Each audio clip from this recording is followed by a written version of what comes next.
Once upon a time, in a land far, far away, there was a very cute girl named Karen. She lived in a tiny house with her mother and was a very happy girl. She would ask her mother about everything she was curious about. Mom, what are these tiny lights in the sky? They are stars, Karen. Everyone who lives on Earth eventually turns into a star and shines in the sky forever. Karen only had one toy, one dress, and a pair of wooden slippers she wore on the street. The wooden slippers her mother made for her were not very comfortable, but they were the only ones she had. One day, Karen's mother got very sick. So Karen went to town to buy medicine for her mother, and along the way, she found a pair of red shoes in a box on the roadside. The shoes shone so beautifully that Karen couldn't help but bring them home with her. Look, Mommy, I found these by the roadside. Aren't they beautiful? Just right for me. These may belong to someone else, Karen.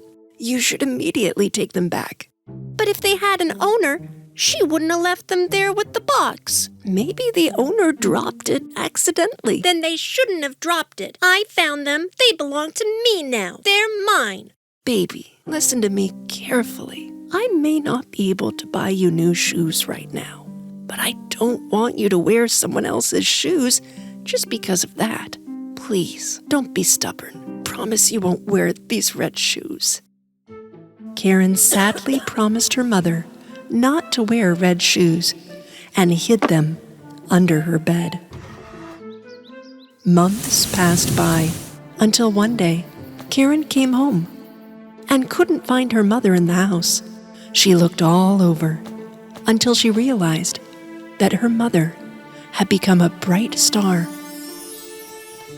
The next day, on her way to her mother's funeral, Karen put on those red shoes. Those who came to the funeral couldn't take their eyes off Karen's shoes. How dare she wear red shoes? So disrespectful. But Karen did not care because she loved her shoes. A good-hearted old woman passed by the cemetery. This old woman learned that this little girl was now an orphan and wanted to adopt her. Come with me, pretty girl. I will do my best to make you successful and beautiful when you grow up. So Karen went to live with the old woman for many years. Karen, you've been wearing these shoes since your mother's funeral. You need to take them off now. They're so dirty. No, I love my red shoes. Oh, Karen, don't be so stubborn. Come on, change your shoes. I'll buy better shoes, I promise. Karen did not want to offend the old woman who had been so kind to adopt her. So she finally took off her red shoes and threw them away. Days passed until one day, Karen was playing in her new room with her new clothes and toys, and the old woman brought her a new pair of shoes. But Karen didn't like these shoes at all. But these are blue. Very ugly. I don't like them at all. So for years to come, Karen missed her red shoes a lot. She grew into a beautiful young lady, but her stubborn attitude never changed. Even when the old lady brought her gifts. I don't want to wear this thing. But I knit this for you. I'll never eat this food. Make me French fries. At least take a little bite, darling. The old woman was very upset when Karen got up from the table without having a meal. She made French fries for her and took them to her room. At that time, Karen was taking off her blue shoes. Look! See? All my things are so small now. I've grown up. Well, come on then. Let's buy you new clothes and shoes. Then the old woman and Karen went to the store. Oh, look! Just like my favorite red shoes. I must have them. Let's get these. Karen, you don't need fancy red shoes. You need shoes that you can wear respectfully. Like, if we need to go to a funeral. I can only buy you one pair of shoes. Let's buy those black ones and go home. I am very tired. I don't care. If you don't buy both shoes, I'll walk barefoot everywhere from now on. Little girl, I wish you weren't so stubborn. The old woman bought the black shoes for Karen and spent the last of her money to appease her with the red sparkly shoes, too. They had to walk home on foot. The old woman's feet hurt a lot along the way, and she could not keep up with the spoiled Karen. And Karen didn't care. She walked on home with her new red shoes. One day, the old woman told Karen that they needed to attend a funeral in town. Karen, be sure to put on your black shoes. Otherwise, it will be disrespectful at the funeral. Karen looked at the black shoes in her room, and then at the bright red ones. She chose to put on the red shoes. When they left the house, she covered them up with her skirt, so the old woman would not see the shoes. However, at the funeral, everyone saw Karen's shoes, shining brightly under her skirt. They spoke amongst themselves about Karen's red shoes at the funeral, and about how disrespectful the shoes were. When what was said came to the old woman's ear, she got very angry. You didn't listen to what I told you, and you put on the red shoes again. You're so stubborn, Karen. Show some respect. A handsome young lord, passing by at that time, was struck by Karen's beauty. He came to her and went down on his knees and gave her compliments. How beautiful you are, and so delicate in these beautiful shoes. My lord, you make me blush. You must be a very good dancer. I invite you to the dance night in the palace tonight. Please come. With the happiness of the Lord's offer, Karen started dancing with joy. But after a while, Karen couldn't stop dancing. Why can't I stop my feet? What is happening? Oh! Karen started walking away from the old lady and the Lord while she was dancing. Karen, come back. Even though the Lord chased Karen for a while, he lost her. Karen's red shoes turned out to be more stubborn than Karen. They took her until top of the mountain and made her dance day and night for 3 days. Karen's feet hurt so much that she screamed at every step. Oh! Even though they got into the mud and prickly needles stuck, the shoes kept dancing. Enough! I'm very tired. I won't be so stubborn from now on. I promise. Please stop. Shoes, please stop. Stop. And when Karen said she'd give up all her stubbornness, the red shoes jumped off her feet, and Karen, too, fell to the ground. And the red shoes kept on dancing without her. Karen found a stick and managed to limp home in pain. Her legs hurt a lot. She started to cry with happiness when she saw her house. The old woman greeted her at the door. They hugged each other. I know I was a very stubborn girl, but I promise I won't be like that anymore. After Karen gave up her stubbornness, things started to get better. One day, someone knocked on the door.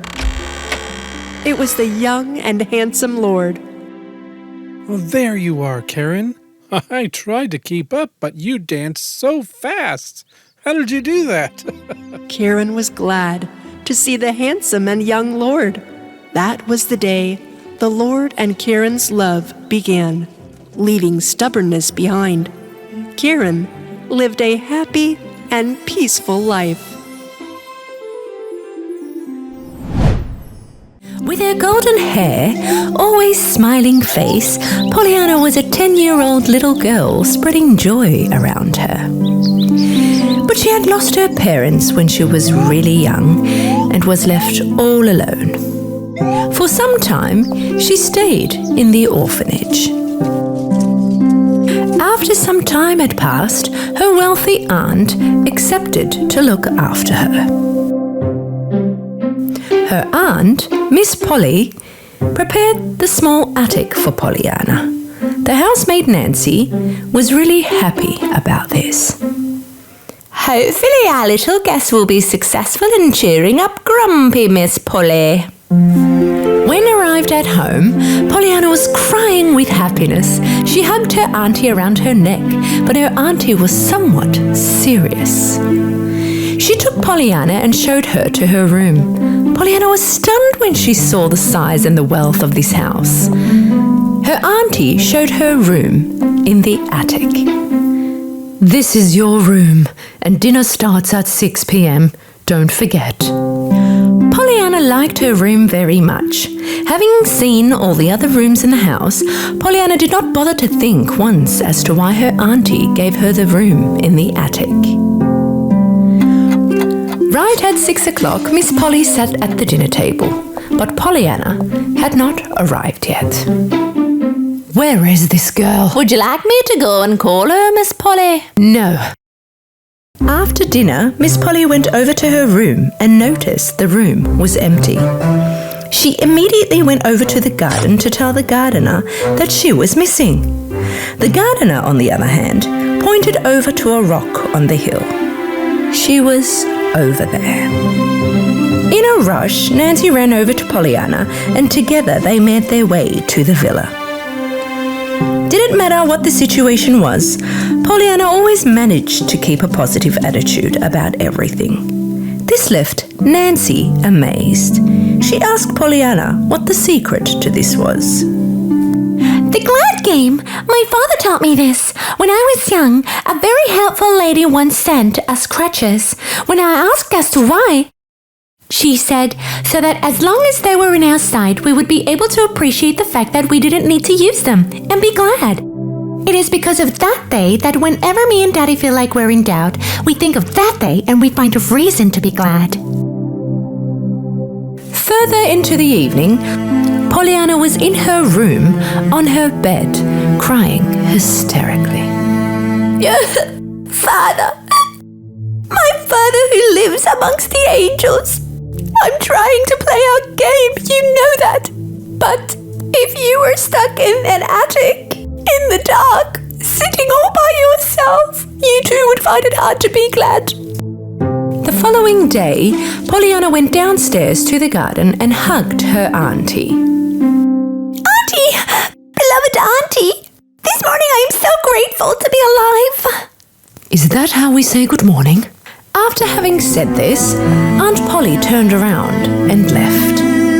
Watching them from afar, the old gardener's eyes went watery. He then went over to Pollyanna and told her how much she looked like her mother. Knowing that the gardener knew her mother made her happy. As time went on by, Pollyanna's life at the villa had gotten better. She would have her breakfast, then straight after, start doing her homework with her auntie. And then after lunch, she would have free time until 6 o'clock.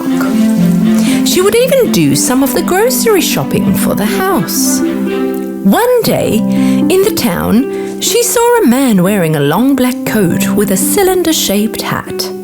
although she tried being friends with him, she couldn't make much sense out of what the man was saying to her. Some time had passed and she saw the same man again. She tried to talk to him once again. This time round, he too made conversation with her. Nancy was in shock because although the man, Mr. Pendleton, was very wealthy, he lived in a huge house all by himself and never ever did he speak to anyone. The following day, Pollyanna went home with a very weak dog. Miss Polly didn't say a word. But the following day after that one, she brought a boy home and Miss Polly was extremely cross with her. Enough, Pollyanna. Amongst all the other hideous things you've done, this is by far the worst. As if it wasn't enough that you brought all the cats and dogs from the streets, now you're bringing beggars to my house.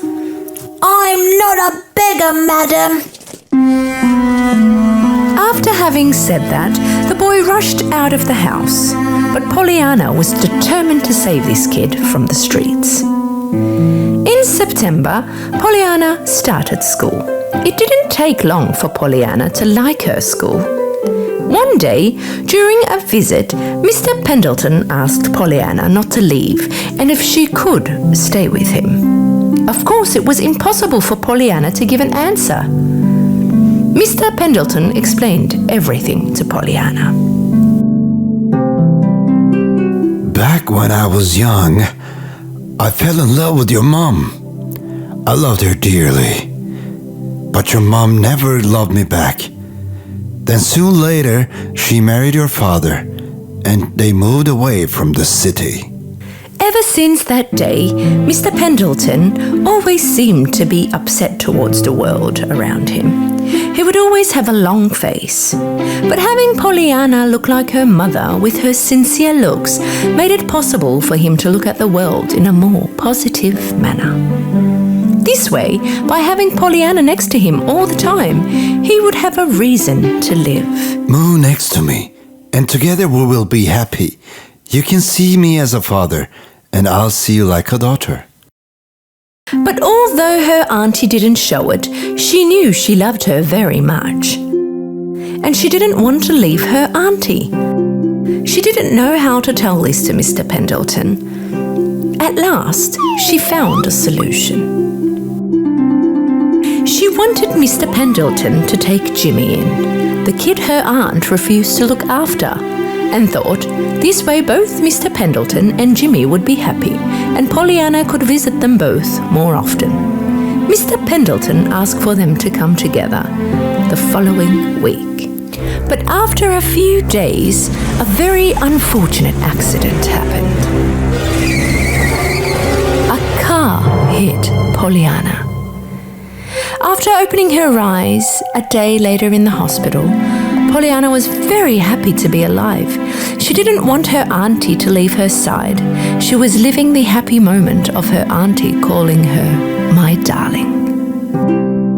A few days later, Pollyanna had left the hospital, but she could no longer use her legs.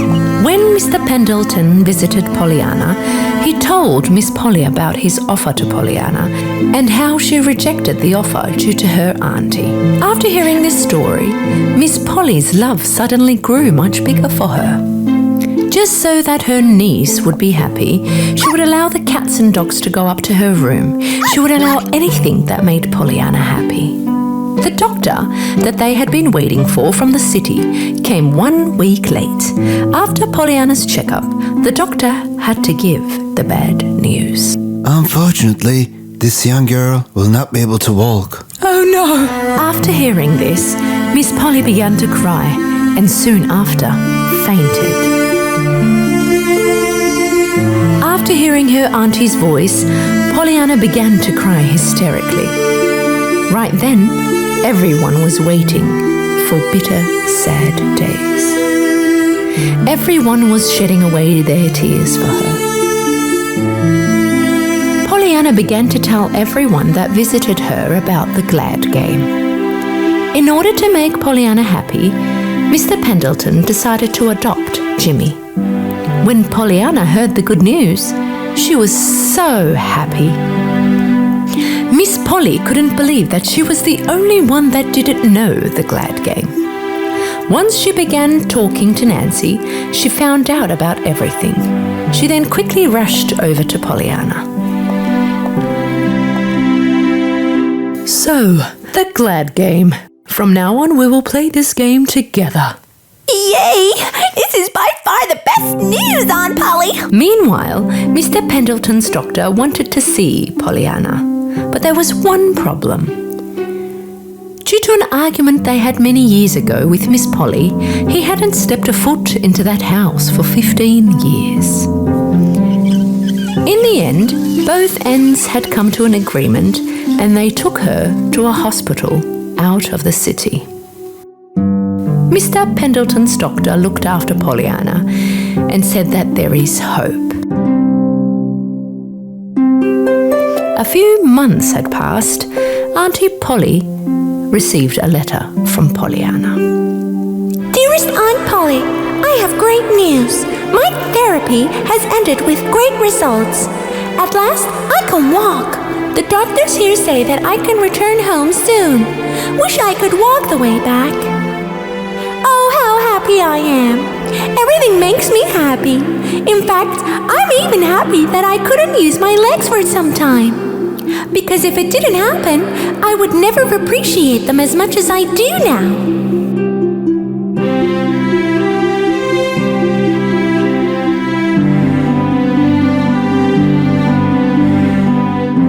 Hoping to see you soon. With love, Pollyanna.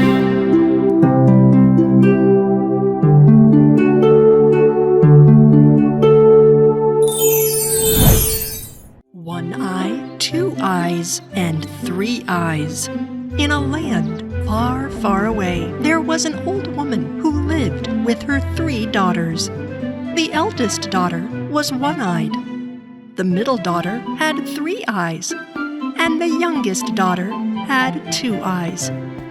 Their mother, the old woman, loved the oldest two the most. She would do whatever they wanted. Thank you so much, Mother. The youngest daughter was always given the chores and housework, even while they told her she was useless and incompetent. And they didn't even invite her to their dinner table. Mom, Two Eyes doesn't deserve to eat at this table with us because she can't do anything right. But So, the mother did not let her two-eyed daughter eat with them at the table. She was given only the leftover food after everyone left the table. Nevertheless, she kept her heart kind and helpful. One day, her one-eyed and three-eyed older sisters came to the girl with two eyes. They insulted her and threw dirty laundries on her. You didn't wash these clothes well. Wash them again. Two Eyes left the house crying. She went to the river to wash the laundry again. Why are my sisters treating me like this? What did I ever do to them?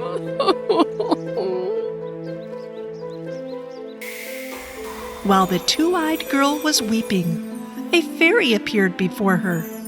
The fairy dazzled the two-eyed girl with her shining outfit, but she kept her face hidden from her. Why are you crying, two-eyed beautiful girl? Because I'm the youngest in the house. My mother and sisters say I'm useless, and they hate me and only give me scraps from the dinner table. Oh, don't be sad, pretty girl. Look, I have a present for you. This is a magic wand. If you make a wish and wave the magic wand 3 times, it will come true. When the two-eyed girl made a wish, a dinner table appeared. The table was filled with delicious food. Ah, look at these dishes, all warm and fresh. Two Eyes had been hungry for days, so she started to eat from the food on the table. When you're done eating, you only need to wave the wand twice, beautiful two-eyed girl. Remember, only twice. The fairy disappeared without showing her face. The two-eyed girl, after having a good meal, waved the wand twice, and the table vanished. Oh, I'm finally full. I'm so happy. But I have to hide this wand from my sisters and my mother, or they will destroy me for it. The two-eyed girl returned home using the wand as a walking stick. She noticed the leftover food on the table, but she didn't eat it because she was full. Two Eyes took her walking stick and went out again every day. She went to the water's edge, waved her wand, and ate as much as she wanted. But one day, when she returned home, her older sisters, One Eye and Three Eyes, noticed a change in their younger sister, Two Eyes. Why does Two Eyes smile every time she goes out and returns? And she doesn't eat the scraps we leave her. The next day, the jealous sisters followed her when Two Eyes went out. After a while, Two Eyes came to the water's edge. She made a wish and waved the wand 3 times. And a table full of delicious food appeared. Seeing this, the sisters were astonished. Ah, so she fills her stomach with delicious food every day. And she doesn't share it with us either. One Eye and Three Eyes ran home and told their mother what they saw. The mother could not believe what she heard, and she was very angry. Everyone hid before Two Eyes returned home. As soon as the girl entered the house, her mother came up to her and took the wand in her hand and broke it in half. No! Why did you do that? You were feasting on delicious food while we sat at home starving. No more food for you in this house. Two Eyes was so upset that she took the broken wand and went outside, crying.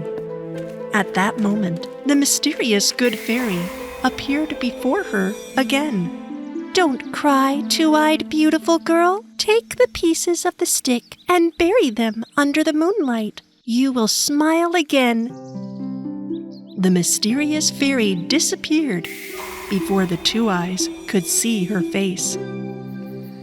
Two Eyes went and did what the fairy said.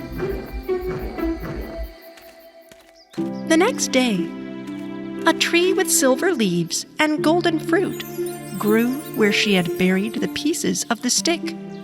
It was so majestic and bright that everyone could see it. Two Eyes' mother and sisters wanted to go to the tree and collect some fruit from it. But whenever the sisters reached out for the fruit, the tree branches were lifted up. Seeing this, Two Eyes came to them immediately. Maybe I can pick a fruit from this beautiful tree. Huh, we couldn't even get it. How will you succeed? Two Eyes stretched out her arms towards the tree. Give me some fruit and some joy, tree of glitter. After the kind words, the tree bent its branches in front of the Two Eyes so that she could easily take the fruit. Two Eyes wanted to give some of the fruit to her mother and sisters, but they were crazy with jealousy. Oh, well, I can do that. Watch. Give me some fruit and some joy, tree of glitter. Give me some fruit and some joy, tree of glitter. But the tree did not respond to what One Eye and Three Eyes had said. How is it that this tree only obeys Two Eyes' orders? At that moment, a handsome knight approached, galloping on his horse. Get out of here, Two Eyes. Hide behind the bushes. Do not embarrass us with your selfishness. Poor Two Eyes obeyed and hid behind the bushes with the fruit in her arms. When the knight came near the silver-leaved and golden-fruited tree, he stared in amazement. Wow! If the owner of this magnificent tree would give me a silver branch, I would make her the happiest person in the world. We are the owners of this tree, sir. I can give you a silver branch. One Eye and Three Eyes jumped and jumped to pluck a branch from the tree, but in vain. They couldn't even touch a leaf. You said this tree belongs to you? Then why can't you pluck even a single fruit from it? Two Eyes wanted to come out and share her fruits with the knight, but she was afraid of her mother and sisters, so she stayed put and started to cry. And then the mysterious fairy appeared again. Beautiful two-eyed girl, take the leaf of the tree and put it in your heart. Then face the night without any fear. The two-eyed girl did as the fairy told her, and her worn-out outfit turned into a bright, sparkling dress. She immediately came out of the bush where she was hiding and faced the knight with the fruit in her arms. The knight was fascinated by the beauty of Two Eyes, and he couldn't take his eyes off her. I can give you a silver branch with golden fruit, sir. I want to make you the happiest woman in the world, beautiful-eyed girl. Will you marry me? Two Eyes immediately accepted the knight's marriage proposal, and they embraced each other. Seeing this, the jealous sisters and mother apologized to Two Eyes. We thought you were incompetent because you were younger than us. But you are pure-minded and kind-hearted. Sorry, sister. Two Eyes forgave her sisters and mother. The silver tree is now yours. You can get as many fruit as you want from it. After these beautiful words of Two Eyes, the mysterious fairy appeared on the top of the silver leaf tree and showed her face for the first time.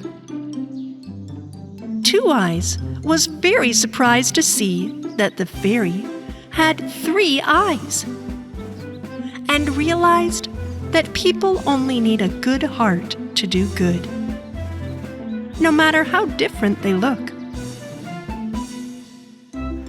Then Two Eyes and the knight got on a horse and rode off to eternal happiness.